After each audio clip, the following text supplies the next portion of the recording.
Hey there and welcome back. Today we'll be breaking down one of the best builds to use when gathering and farming combat fame while in the mist and black zone. I will go into detail on items that you will use, their abilities, why we went with these items, and how to escape if you are dismounted. I will also provide you with some alternatives if you are a new player or low on funds. This build will give you the highest chance to survive while in a black zone and provide you with enough damage to kill mobs quickly, ensuring that you'll make millions of silver in no time. Now without further ado, let's get into the build breakdown. For your helmet, you will take the gathering cap of your preference, and this depends on what material you are currently gathering. So this item is interchangeable. The cap will give you increased gathering yield, and more importantly for your D, you will go with cleanse. This will drop a circle at your feet, cleansing all crowd control effects and debuffs. Keep in mind that you can use this while stunned and silenced. For your armor piece, it will be the gathering garb of your choosing. This will also give you an increase in gathering yield. You will go with ambush as your R ability. This will turn you invisible for up to 8 seconds and increase your damage as well. Keep in mind that you will be revealed if you move 14 meters from the cast location. This ability is great in multiple ways. You can quickly de-aggro mobs and mount up if need be, or you can also use this if you are dismounted to confuse your enemy. Now for your weapon of choice, it will be the battle bracers. Your weapon will provide you with burst damage to quickly kill mobs and provide you with a lot of mobility to help you escape if you're being ganked. For your Q, I recommend taking Dragon Leap. This will provide you with a combo allowing you to use it twice. The first ability will be your initial damage and a dash forward for up to 4.5 meters, which is good to gain a bit of distance on the escape. If you hit a mob or player, it will activate the second combo, which will leap you towards your targeted position and deal damage to all enemies. Now for your W, you will go with Triple Kick, which will dash towards your targeted position and deal damage. This does damage to all enemies that it goes through, which will help you kill multiple mobs. It also dashes up to 11 meters if you're needing any help to escape. Your E is Falcon Smash, which will float you up into the air, making you immune to all crowd control effects for up to 2 seconds. And when you recast the ability, you will dive towards your targeted position, dealing massive amounts of damage. You can dive up to 13 meters out, giving you a large gap to escape. For your passive, go with Hard to Catch. This will activate when you use your W and increase your damage resistance by 60 or your crowd control resistance by 347 for 3 seconds. This is great as you try to escape and increase your chances of living. Now for your boots, I recommend using miner work boots, so it will be very important that you get your mining to at least tier 4. You will use these with any material that you are gathering. It will give you extra yield for ore, but most importantly, you'll take Flee for your R. This ability is huge as it will increase your movement speed by 120%. It will also increase your max load and crowd control resistance by 200% for 10 seconds. Now you will be silenced for 13 seconds, so your abilities will be limited.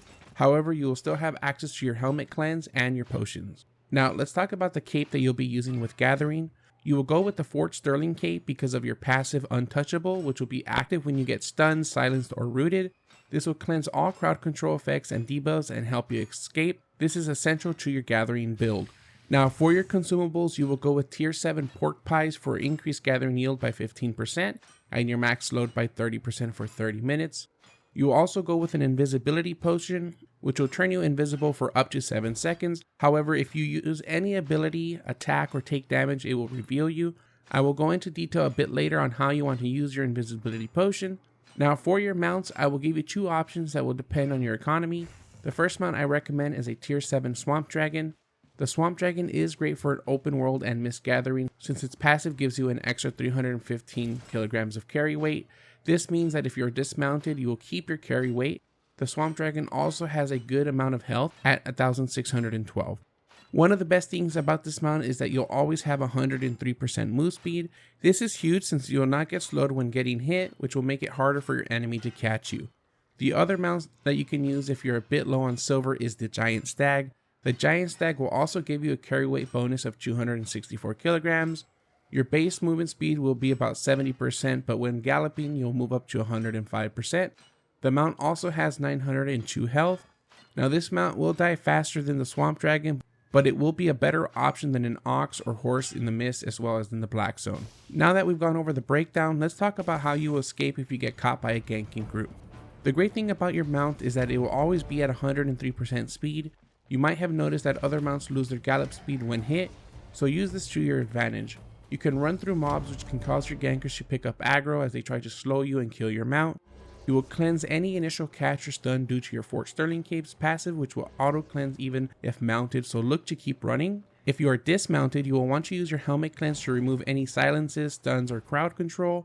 You will then hit your E, which will make you immune to damage and crowd control. Hit it one more time to leap away from your enemy, and you will then quickly W and Q. This will give you a good distance, however you'll still have about 15 to 18 seconds before you can mount up. You can use your armor's R ability to go stealth for up to 8 seconds. This will help confuse your enemy. If needed, you will then hit your mining boots F, which will increase your speed by 120% for 10 seconds. Then you will pop an invisibility potion, which will really buy you some time. At this point, your mount cooldown will be up, so you can mount up and successfully escape. I hope you enjoyed this video and can take advantage of this build. I also have a more advanced transport and pure escape build available in our member series, where I'll be releasing an intermediate to advanced video every Tuesday. If you're interested, make sure to join as a member. You will also gain a custom badge that upgrades monthly, as well as access to custom emojis.